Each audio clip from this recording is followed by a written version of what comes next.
আজি নামনি মাজুলীৰ মডেল কলেজ প্ৰতিষ্ঠা কৰিছিল, গোটেই অসমৰ মডেল কলেজ প্ৰতিষ্ঠা কৰিছিল, কিন্তু অকল মাজুলীৰ এই মডেল কলেজখন নুখুলি তাত স্কুল খুলি পঠিছে। মাজুলীৰ ৰাইজৰ ইমান প্ৰতাৰণা, নামনি মাজুলীৰ ৰাইজৰ ইমান প্ৰতাৰণা কেনেকৈ কৰিলে, কিয় কৰিলে? নামনি মাজুলীৰ ৰাইজে কি কলেজ পঢ়াৰ অধিকাৰ নাই নেকি? যোৱা বছৰ কৃষকসকলে কেনেধৰণৰ সমস্যাৰ সন্মুখীন হ'ব লগা হৈছে? কৃষকসকলে খৰাং বতৰৰ কাৰণে গোটেই খেতি পথাৰ নষ্ট হ'ল। জলসিঞ্চন বিভাগ হৈ আছিল, জলসিঞ্চন বিভাগে পানী এটোপালো যোগান দিব নোৱাৰিলে।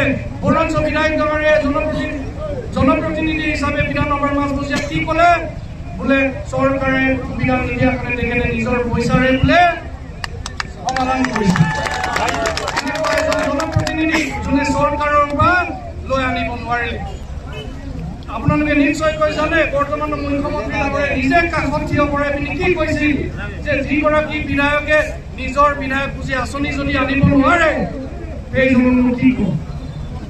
সেইটো কাৰণে ৰাইজ এতিয়া সিদ্ধান্তৰ সময় আহিছে, মাজুলীবাসী ৰাইজৰ সিদ্ধান্তৰ সময় আহিছে।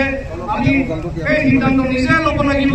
মাজুলীৰ সমস্যা 126টা সমষ্টিতকৈ মাজুলীৰ পৃথক।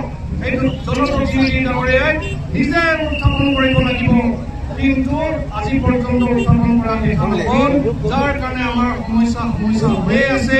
আজি মাজুলী আমি পানী খাবলৈ ভয় কৰোঁ।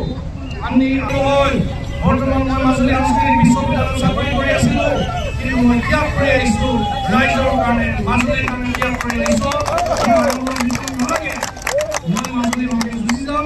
সেই যুগত আপোনালোকৰ আশীৰ্বাদ বিচাৰিছোঁ, কামনা কৰিছোঁ, আৰু মোৰ বিশ্বাস যে মাজুলীবাসী ৰাইজে সেই আশীৰ্বাদ প্ৰদান কৰিব। সেইখিনিকে কৈ চাওক, যিটো মই নৱোদয় স্কুলটো মই যেতিয়া পাইছোঁ দৌৰি ৰাখি ল'ব লাগিব, কাৰণ এইটো বিল্ডিং কমপ্লিট হোৱালৈকে মই আৰু 3-4 বছৰমান ৰ'ব লাগিব। সেইটো কাৰণে মই যিটো বিল্ডিং পাইছোঁ তাতে বৈধতা আৰম্ভ কৰিলোঁ, কাৰণ এইটো মাজুলী ছাত্ৰৰ কাৰণেতো কৰিব লাগিব, কাৰণ এই স্কুলটো মাজুলীৰ ৰাইজক লাগে, হয় নহয়?